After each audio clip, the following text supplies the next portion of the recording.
Hey, I'm Jacob, and you're listening to Cities in Motion, the podcast for anyone who wants cities built for people. Each week, we explore the systems, design, and decisions that shape urban life and how transportation, planning, and policy impact our everyday experiences in the places we live. I'm really excited to welcome Isaac, the host behind People Over Numbers, a podcast where he breaks down what's happening in current economics. Through his work, he focuses on the human impact of economic decisions, asking who benefits, who bears the cost, and how policy choices show up in real people's lives. In this conversation, we dig into how economics and urbanism overlap, why people-centered thinking and design matters in city building, and how reframing economic narratives can lead to more equitable, livable communities. Let's get started.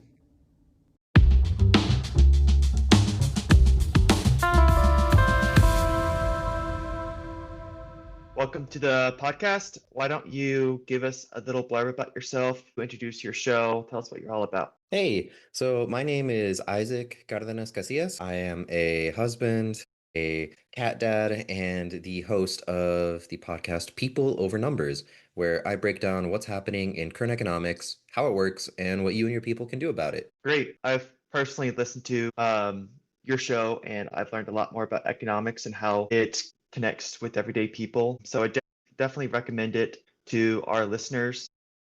Where we both currently live, we're talking about economics and public transportation or urbanism. What has been your experience when dealing with economics and urbanism or city design itself? So people will traditionally say that economics is like used to try and find the most efficient solution. When it comes to urbanism, though, the most efficient solution is not what's been done. So, for example, we all know the single family homes and things like that, and how building has just not kept up with demand. And so that has led to home prices becoming extremely high and unaffordable for people because there's just not enough houses. And it's not the fault of immigrants or other scapegoated groups, as current politics is trying to say. Rather, a big one is capture by investment firms. So like investment firms are coming in and buying, all the single family homes that are up for sale, and they're like paying cash for it, saying like, here, I'll give you 300,000 right now. And then that's it. And the homeowners are just like, yeah, I will take that money because who wouldn't? But then that leads to these houses then being, cheaply flipped, turned into quote unquote luxury rentals, and then they're being rented at luxury rates. And so then that's also driving up prices because then the firm, they're going to want to see a return on their investment on those houses. So that's a big thing that has turned urbanism kind of into a trap for people where houses are just unaffordable and where you know people just can't get in. Yeah, they can't afford renting or buying in the city center or close to the city center, so they have to move out where they can afford into the suburbs, and that means they have to drive from farther away and Right. spend time and money and insurance on gas just to get to their jobs. Right. And then there's not just the time, the gas, the insurance, some people might just have to buy an entirely new car. And Mhm. so there's so many things with that. In undergrad, just going through school, one of the biggest things that they taught us in a personal finance class was a car is the biggest uh depleter, I think that's the word, depleter of wealth for the average American family. It'll not make you rich at all. It takes away your money rather than gives you any. And it's crazy that, cars have become such a symbol of America that at the same time, it's something that is making people actively poorer. And it's definitely a depreciating asset. Right. Like a house, you can rebuild it, you can make it nicer, and you could sell it for a profit like these investment firms are doing. But a car, as soon as you drive it off the lot, it's depreciating Exactly. immediately. Say you have kids and they're starting to get to that age where they need to drive. They don't have the infrastructure, the public transportation infrastructure where they could be independent. You have to buy them a car and buy the next kid a car, and you're paying what you're paying already 3 or 4 times for insurance, gas, maintenance, and all that. Yeah.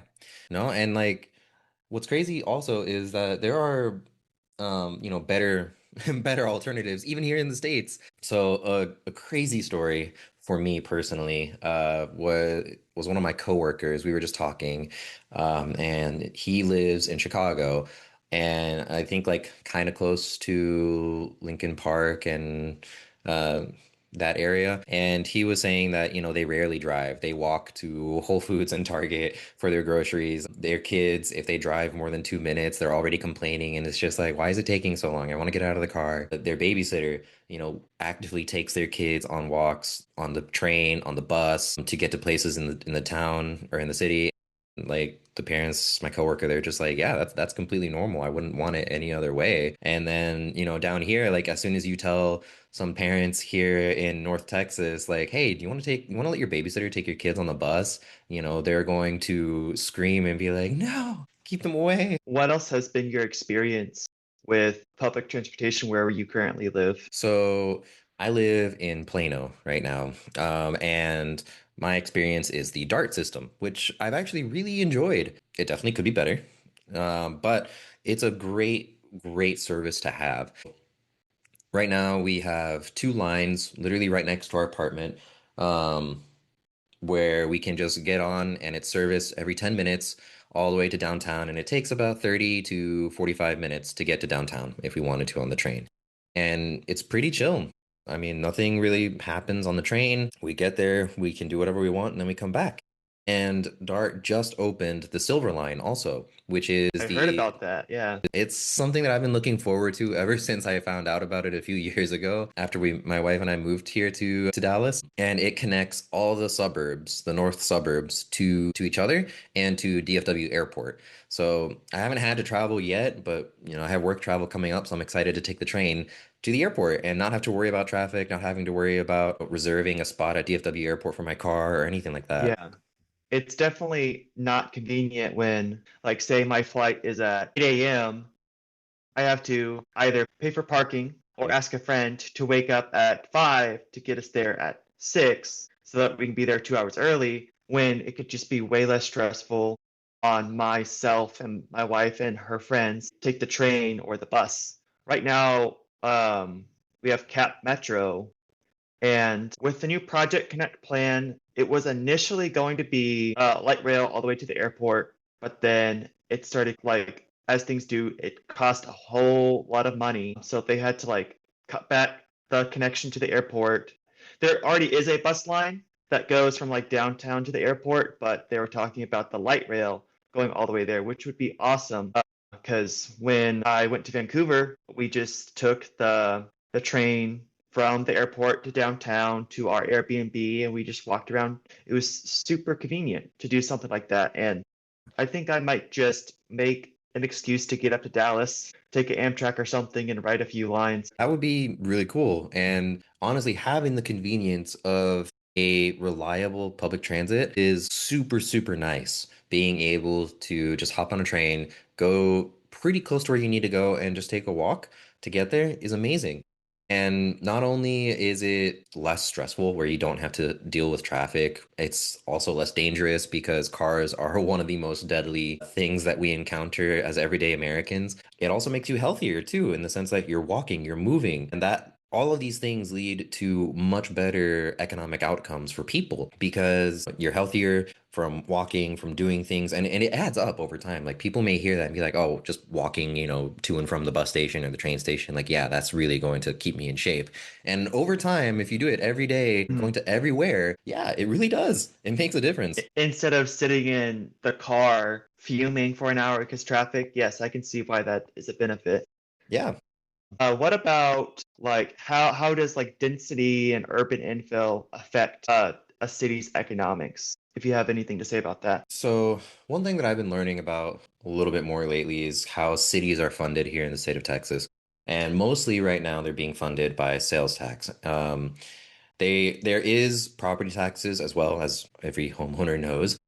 But those are state government is really trying to cut the amount of property taxes that homeowners have to pay, which is really impacting city budgets. So sales tax revenue is what many municipalities in the state of Texas are starting to rely on for their ability to fund services and do things like that. So going back to the single family homes, those are the ones being cut in terms of their property taxes. And so there's less revenue coming in from those. Not only that, there's less of those single family homes within these cities than there could otherwise be in terms of like, one single family home could maybe be two or three townhomes or something like that. And the value of that townhome could be a little bit bigger and provide more of a property tax revenue. Or the sales tax alone from two or three families living in that same plot of land would more than offset the property tax revenue from that one single family home. So And that's kind of like the cost of just having these single family homes at the same time that the state is cutting these property taxes. and also these families that are in these dense neighborhoods, they can, just like we brought up before, they can walk, they can take the bus, they can walk down the street to a grocery store and pick up coffee or bread or milk and then walk back. They Yeah, don't have to hop in their car. They don't have to get an Uber or anything. Like where I am currently, I can see Walmart out my window, but I have to walk through a field. I have to walk across a busy road to get there. I just did it. My first episode was about disappearing sidewalks loved it. because like it's right there. I can see that disappearing sidewalk. They built this great crosswalk and this very wide sidewalk, and then goes about 20 more feet, and then it just disappears Yeah. into a field, and then there's Walmart. So it's definitely convenient for those families, and of course their budgets if they don't have to pay for cars. Yeah, I mean, imagine, my wife and I talk about it all the time. Imagine how much more we could save if we got rid of a car entirely and only had to rely on one. That would be really, really great to just have, at least a few $100 a month. And then, my wife and I are fortunate enough that we don't have a car payment, but for people that do, that's even more money that they could be saving, especially against a depreciating asset that's actively making them more poor. Cars on average cost like 9, 10, $11,000 a year Used. just to use the car, just to operate the car. Even if you don't have a car payment, and it depends on your insurance also. But imagine if your boss said, "Okay, I'm going to give you a like an 8% raise or a 10% raise." Like that would be crazy. And we could equate that to just selling your car. We currently have two cars, and I would love to live somewhere where, or have the job where it lets me, where we could just sell a car, take one of those cars out of the equation and save that money. Yeah, no, I agree completely. And like there's just so much more. Like I talk about cars a lot with my wife about how just annoying it is, especially when I'm in the car. And I have like I acknowledge myself that I can get road rage sometimes too, where I'm just like, and it's irrational too. Like many times Mhm. it's so irrational. And like so psychologically, I feel like a lot of us would just feel better about our neighbors if we weren't in cars all the time. Instead of being in a car behind somebody and being actively mad at the person, you could be walking and you would see somebody walking by you, and instead of being mad at them, you're just gonna smile and wave. And that's so much healthier for everybody. Yeah, there's this really great event, and I'm sure they have this in DFW also, Bike to Work Day, where we meet up with this local nonprofit, and it's so great just biking around town, meeting new people on bikes, stopping at stoplights, having a conversation with strangers, people that you don't even know, people you're probably never going to meet again, just because they're right there next to you on a bike. Yeah. And I could definitely relate. I get really upset. I'm stuck in this traffic for another 40 minutes. Oh my gosh. It'll definitely help mentally and physically and financially. Yeah.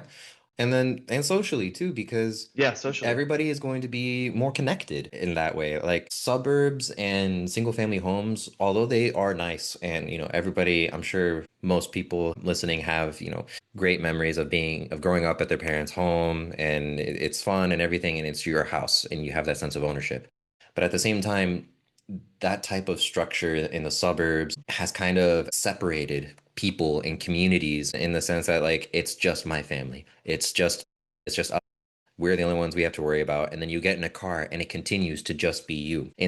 instead of having more of a community oriented mentality where you can walk out and you see the neighborhood, you see everybody, you interact with more people. So yeah, there's tons of societal benefits towards having more density, more public transportation and things like that. What do you think that effect has on businesses, like just on the street? I'm sure think it helps businesses because there's more foot traffic, but people are able to see the business way more. And, it's going to be people are going to have better word of mouth for that business in the neighborhood.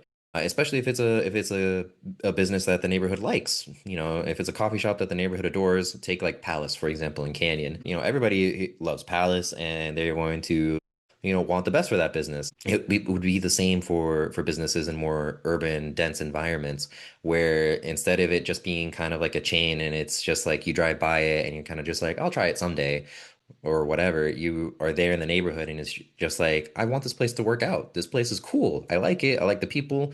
Like, I'll be sad if I it goes can, and I don't yeah. want it to. I could definitely relate. Where I live, our downtown is, I mean, there's plenty of cars and parking and stuff, but it's pretty walkable. There's like a good mile and a half where you can just walk the shops, go to the antique stores, coffee Yeah. shops. And I've definitely liked on my businesses that me and my wife like going to, and we would definitely want to support them. And it's very easy to bike and walk there. And I imagine if the parking lot is full and there's no parking left, people are probably discouraged to either pay for parking or spend 5 or 10 minutes trying to find a parking spot. They probably just drive by and go to Starbucks or go to Walmart. And you bring up something that I was just about to talk about too, then. So, because they end up going to Starbucks or Walmart because those places have more parking, the money stays out of the community too. Because the money instead ends up going like, sure, the workers will get paid minimum wage, but that's it. That's all that really happens. The rest of the money, the excess money, goes to corporate headquarters and it doesn't really flow back into the community at all. Whereas, if you are able to just walk to your coffee shop, all the money stays in town and it helps the community continue to grow. Yeah, it helps them make another operation somewhere else in town, or paint their walls, or pay their employees, Right. provide health insurance, put planners out in the front, make their business look nicer and more approachable. And with Walmart, I just feel like every Walmart that I've been to is the same Walmart. There's no this Austin Walmart feels like this Amarillo Walmart. It's the same thing. There's no really personality to each of these, unlike these coffee shops or these antique stores where I get to know these business owners. I Yep. spent a lot of money at this antique store. I've gotten to really get to know these owners, and every time I walk in, they smile, they say hi, how are you doing? They're super excited.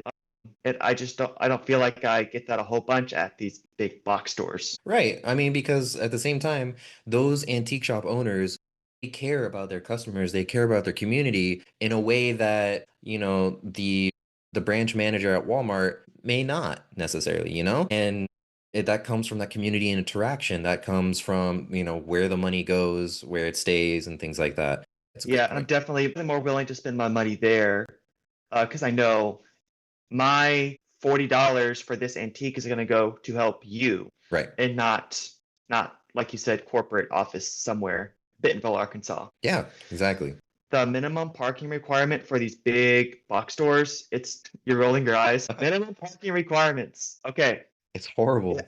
It's a huge waste of land. Like how valuable is land where we are in DFW and South Austin, where it could be used to build something way more useful, like I'm gonna keep bringing up coffee shops. I haven't Yeah. had my coffee this morning. I really love Um, coffee. local businesses and and daycare centers and playgrounds and parks and stuff like that. But no, it's a parking lot where maybe not even one time a year it's filled up. Right. There's this great trend online to take pictures of the parking lot on Black Friday because apparently that's the busiest shopping day of the year. And people post on Instagram and it's half empty where they're just overbuilding. These minimum parking requirements are so overdone. It's just a huge waste of land and money because they're not making money. Parking Right. lots don't make money. Businesses make money. Exactly. I mean, like the first thing that comes to mind on that like it just like irritates me so much. There's a like fast food, I guess you could call, restaurant here in DFW called Salad and Go. I'm pretty sure they're a chain. Either way, it's a drive-through window. That's it. And yet they have parking lots around them. They had to be built with a parking lot around them because the city, I guess, mandates that. And it just makes no sense. The only way it makes sense is for the employees who have to park there Park there. to work. But there's still like an extra 6 or 8 spots around the Salad and Go, even though the purpose of that restaurant is just go through the drive-through and that's it. I think There's it's no just sit-down seating at all. it's like certain square feet get a certain amount of parking spots, which is like imagine if you just got rid of that requirement. You could at least have a bigger sidewalk for people to walk by. Yeah, of course. And it's people idling or parking in the parking lot. It's a lot less pleasant to walk and be around. You're less encouraged to stay there and spend more money because there's just these cars around you, and it's not probably a very pleasant place to be around. Right. I mean, like nobody wants to be walking around and smelling exhaust all day. Every Walmart parking lot I've been in. Yeah. Oh my gosh, HEB, the HEB parking lots are so busy here. Like I get to the parking lot, I try to walk, and like it is so busy. Cars are constantly going in and out. I can barely get from the parking lot to inside the store because people are just crossing back and forth. I'm interested in doing a bike rack audit of my town where I go to these, it's super dorky, don't judge me, to see how many of these businesses actually have a bike rack. Because Yeah. if people are biking, they need to go into your business, and they're probably not going to go if there's not a bike rack there. Someone might take their bike. Well, I mean, it would be nicer to have the bike and be able to, have the same accessibility as, as a car, I guess, Yeah. to be able to get to wherever you want to go. I mean, even if you're not going to be carrying as much, it's okay because you still have the ability to transport yourself there. And that's the thing with more urban environments where there's more density and where things are closer and where it's designed for walkability. Is like people, the counter argument for not having a car is like, well, how are you gonna, get your groceries for the week or whatever? Like, how are you gonna go to Costco? And it's kind of just like, well, in a more urban environment, you don't have to. You can just walk, get what you need for maybe the day or a couple of days, and then do it again, and it's fine. It just becomes your daily routine. And it's normal for things to be like that, where you don't have to, seclude yourself in your home for a week or 2 weeks at a time before you get groceries. And it's in these more urban environments, it's definitely for all individuals, young Right. people, old people, people in wheelchairs, people on crutches, people who are have a hearing impairment or are partially blind. Like they can get around. I can't imagine how difficult it would be for that population in a suburban place or places where it next to a busy road or there's practically no sidewalk. Yeah. I can't imagine it either. It's hard, it's difficult. And I mean, places that are designed for accessibility for those who are not as able as the rest of us, but places that are designed for them make it much easier for us to be able to navigate as well. I mean, because it just makes it an extremely accessible environment. So I wish cities took that more into account. And that's part of where we need to be more vocal towards our local politicians in our city councils and things like that, and making sure that things are accessible, not just for us, but for everybody. Would your wife let you run for city council? No, I wouldn't No, want she would. to. I wouldn't want to No, either. seems like a pretty stressful job. Yeah, it does. I'm thinking about going to like whenever I go to like a baseball game, anything like that, I imagine like how easy is it to get there without taking a car, or imagine if you are in a mobility device or you need help visually. AT&T Stadium in DFW, if you're familiar, you fly in into I think Love Field or DFW, and it's just a sea of parking. And I imagine how difficult it is just to get there. Yeah, even if you have a car, but if you don't want to take a car or you can't drive, it's extremely difficult just to go see your favorite team. I mean, you bring up the AT&T Yeah, Stadium, and yeah, it makes me think about the World Cup, which is coming very soon in yes, 2026. yeah. Yeah, and a big thing I keep seeing on social media is like everybody, I think like foreigners, like basically saying FIFA is lying to you. You know, they say like this is Dallas. No, AT&T Stadium is like 40 minutes away from Dallas, and they brought up like San Francisco, like the stadium for what is quote unquote San Francisco. I don't even remember the name, but it's also like 40 minutes away from San Francisco itself. And, you know, all these places in the United States have notoriously horrible transit. And so it's going to be extremely hard for tourists to come here for the World Cup and get around. I think so. There's a creator called Travel Football Fan that I really enjoy. And he was talking about like how like there's probably not enough rental cars for to accommodate for all the tourism that's expected for the World Cup. And like hotels are already being like becoming super expensive to try and accommodate for everybody coming as well. So you brought up AT&T Stadium, and that was like the first thing I thought of because I don't think there's really a transit friendly way to get to AT&T Stadium. And like my wife and I have thought about going for a soccer game there before, and like the closest thing that you can do without having to park in the parking lot itself is like go to a restaurant and eat there, and then they have a shuttle that takes you to AT&T Stadium. I did that exact same thing to go see a Rangers game. So yeah, I'm thinking about the LA Olympics in 2028. I mean, what are people going to think? It's everyone from the entire world. Like, what are they going to think when they get there? I mean, my oldest brother lives in LA, and Yeah, he has been pretty happy so far with the progress that they've made on a lot of the public transit there. And so we'll see. I mean, hopefully it will be, good enough for the Olympics. But what's nice is that, I mean, at least in LA, it's pretty self-contained into just the one city, and it's not, a multi-country endeavor like the World Cup, where it's not just one city, it's tons of cities, and some are not investing in their transit at all or are actively trying to pull out of their transit, cities like what? like Plano. Yeah. So here in Dallas, there is kind of, it happens quite often, if I'm being honest, but the cities, the different municipalities, I guess, that make up the suburbs in DFW, so like Plano and Farmers Branch and some others, this year their city councils decided to vote on they passed a provision that is allowing voters to vote on whether that city should stay in DART or not.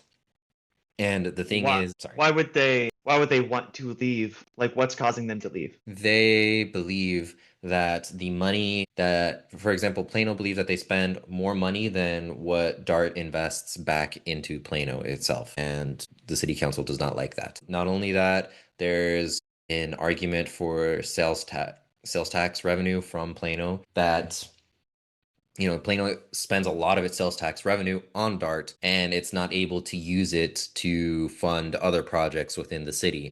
And so it's an argument where they're saying, well, like, we have to spend all this money to subsidize DART, and we're not getting hardly anything out of it. We'd rather just create our own micro transit system and save that money for ourselves, even though the city of Plano will still be on the hook for the debt obligations related to DART.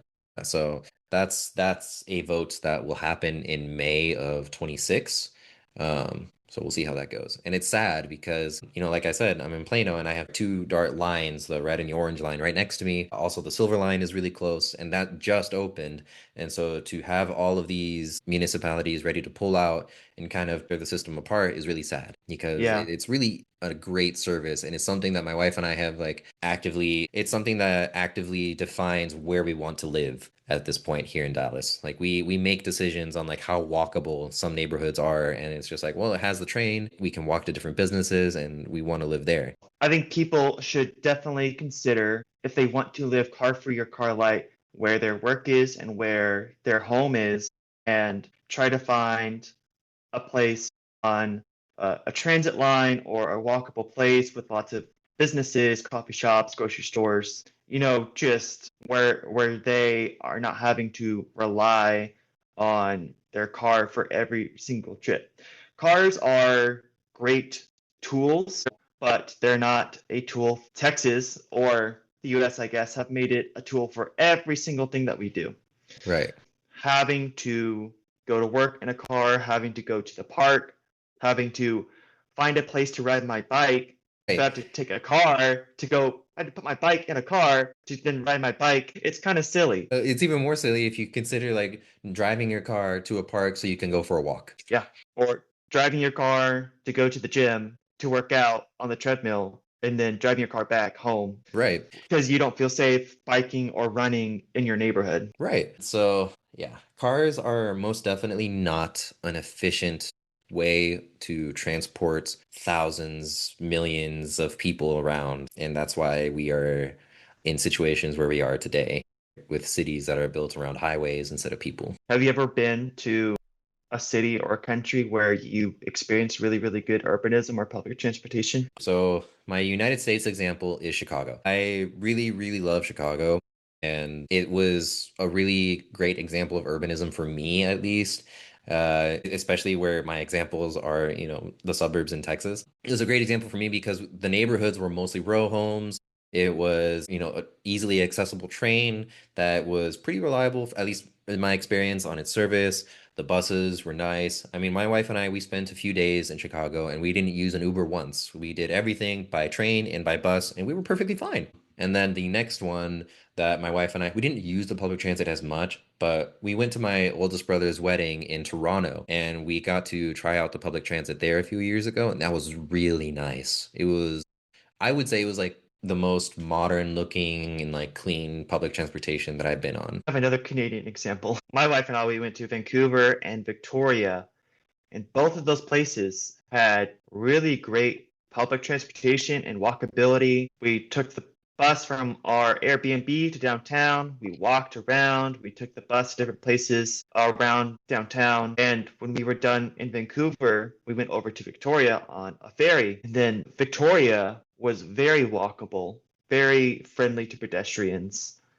I look very much to going back there and experience that again. Yeah. My US example, I guess the best I've experienced so far is here in Austin. They are really, really, really building out their bike lanes, Ooh, especially in East Austin and downtown. There's a great bus stop in downtown where it stops on 3rd Street, and there's a separated bike lane, not just paint, not just those flex posts, but actual like a curb where it goes that's all really the nice. way from like the west side of downtown to the east side of downtown, and then it stops at the downtown train stop. So you either get on that train or you can keep going down what will eventually be the Red Line Trail. So the Red Line here in Austin is our one commuter train from Cedar Park all the way down to downtown. It's not perfect. They are going to be building 2 or 3 more lines with Project Connect, but that's called the Red Line. And they want to build a Red Line Trail that kind of goes parallel to the train tracks. That's And really I cool. think building stuff like that is really, really great. So I think it's called the Red Line Trail Foundation or something like that. I'll link it in the description. But stuff like really exciting things like that is happening. And of course, with Project Connect, they're building more rapid bus lines. They are building 3 more train lines that'll really go downtown and around downtown and down Riverside, stuff where people live and stuff where people need to go. And I'm super excited for stuff like that. Austin also has this great trail surrounding Lady Bird Lake, and it's a 10-mile trail. It's like crushed gravel, and it's in the middle of the city. If you've ever been there, Yeah. it's like running around there, walking around there, biking around it. It's super awesome because you get to parts where you just forget that you're in a city, but it's great. And they're building a new pedestrian bridge on the east side where people no longer have to walk on the sidewalk next to this super busy road. They built like this it's called the Wishbone Bridge. It's like 3-pronged, connecting 3 different parts of the land, and it's that way they can just go around that busy road and go immediately back on the trail. And I'm super excited for that to open. Hopefully, I think in early January. Nice. So it's That almost sounds pretty cool. completed. That wraps up today's episode of Cities in Motion.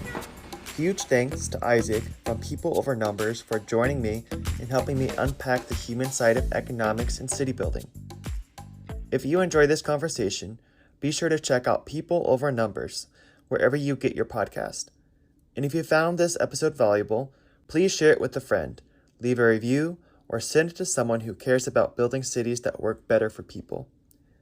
You can find more episodes of Cities in Motion wherever you listen to podcasts, and follow along on social media for updates and future conversations. Thanks for listening.